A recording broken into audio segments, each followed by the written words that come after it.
So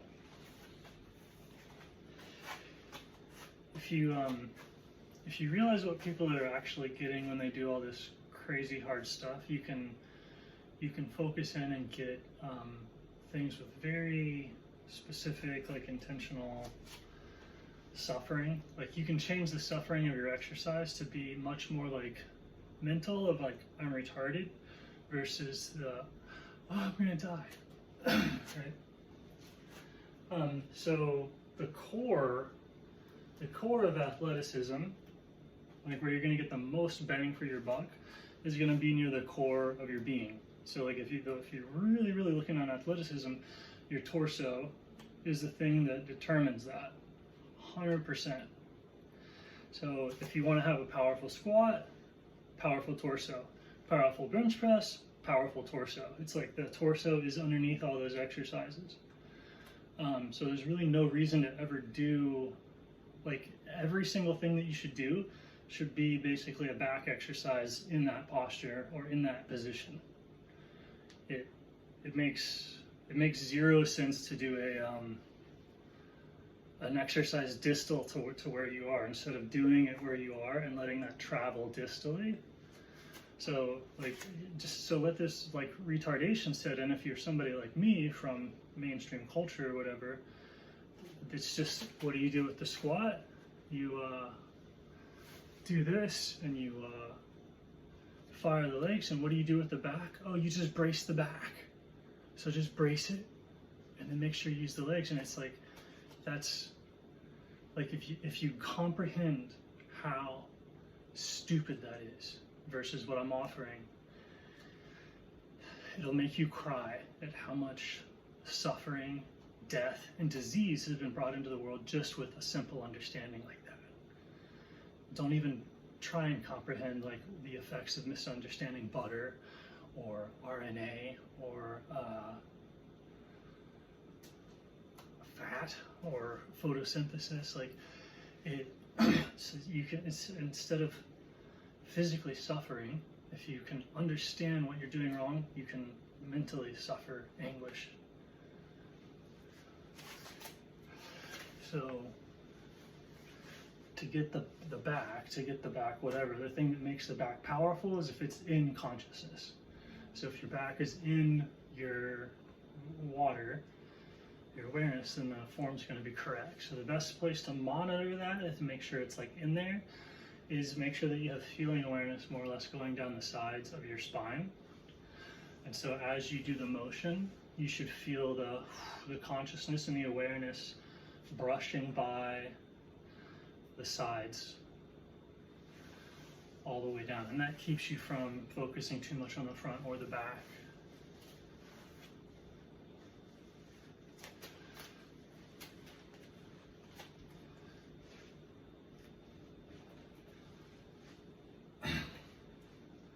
And so then you use the exercise, instead of trying to do something, you use the exercise to try and submerge your core deeper into your being. Like that becomes the point of the exercise. And so a lot of movements that people use are useful in terms of doing things that allow you to perceive where your center is and push that deeper into your effort, or just deeper where it's supposed to be, right? So all of this stuff that I'm doing, and with exercise coaches in general, is that they're trying to cue your mind where it's supposed to be. And if they're good, they actually push your mind to where it's supposed to be, and you'll be more in your body, right? You can be directed and your mind can be made to look at something, or your mind can be made to move to that area, right? So a good cue is going to get your mind to move to the correct area, not even necessarily see the correct area, but actually move there. So that's why people start saying like, oh, you can't talk about the thing that we're wanting to, because if you're talking about it, if somebody's talking about it and you understand what they're saying, you're looking at it. And if you're looking at something, you're not it. So like a good movement coach or whatever, what they're trying to get you to do, they're never directly talking about it. So everything's always sideways, everything's always swirly.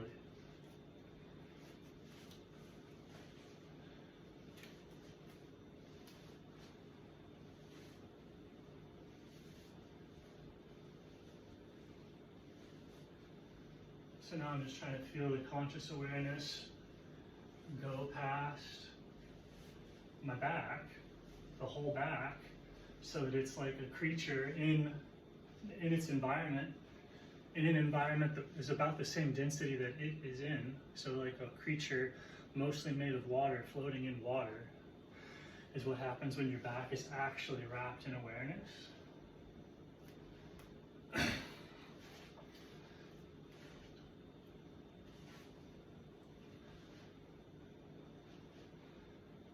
And the weight just kind of makes the situation a little bit denser than it would normally be, so it's easier to see.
Like, you can only imagine the irreparable damage that it causes to tell somebody to just brace.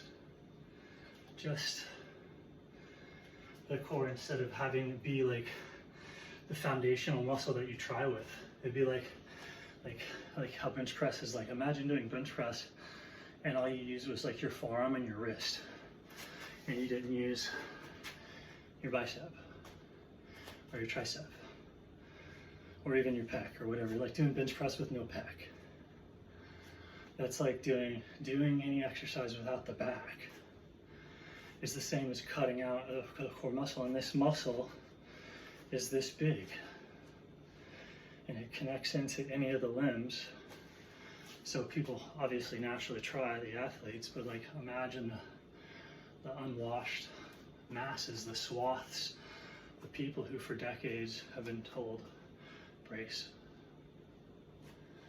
And then imagine for that to make sense, for these exercise cues to make sense. Either so much sensory data, so much intellectual truth, so much whatever has to be ignored, right? Like if a teacher doesn't make sense and you like follow the instructions, by that act you ignore everything else that doesn't make sense. Otherwise you're like, oh, I'm doing this crazy thing. So the instant somebody teaches somebody to like use the kinetic chain or use their state of being, like to take their state of being and then confuse the person's mind so that they're like operating in this unbalanced and unaware way, like that causes like massive psychosis in every direction, every area of life, and every field. So if you just look at people, like if you look at how backwards people's like physical or nutritional or whatever behavioral habits are, like everything that they're doing is kind of the same thing. And even when you intellectually know, I've intellectually known for quite a long time, but it takes like a decade to like really see like the entirety, because you can change all the implications that you see, but then like the implication that you are is often like very difficult to change. unless you like turn around. Ultimately, I don't know. Can you?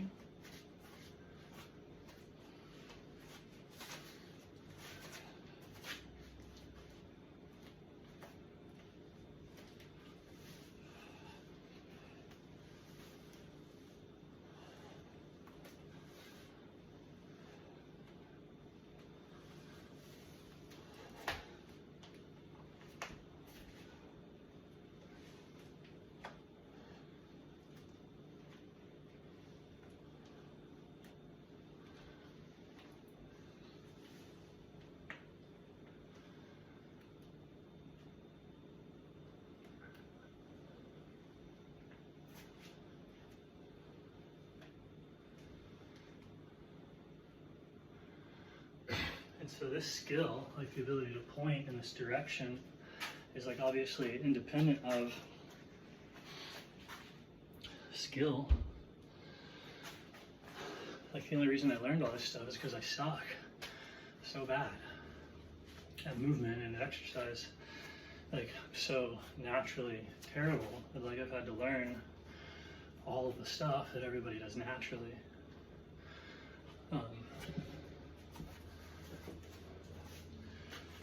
Which is like dumb. It's not as good. It's not as good as natural, but it gives you this like, you know, medical power to like fix it, to enhance it, to facilitate it, or to break it. Like if you're in a fight and you understand how the mind-body thing works, it's so easy to see where the person's kind of like slack, not paying attention, and you just do the, you know, hit the mental weak spot, be it a taunt or a higher, lower. It's usually something. Just hit the mental weak spot. Mind collapses. Boom. Hug. It's ultimately, I mean, I would even say it's like the final martial art form. And there's definitely a technique of it of like, yeah, I'm going to attack their mind, but like, what does that look like physically? It's not something that you control physically. It controls the physicality. Like the mind controls the physicality, so when you learn this stuff, there's no posture that you do to get the mind into the correct physicality. There's nothing you can do. But once you do it, that doing controls, puts the thing in the posture. And they're already linked.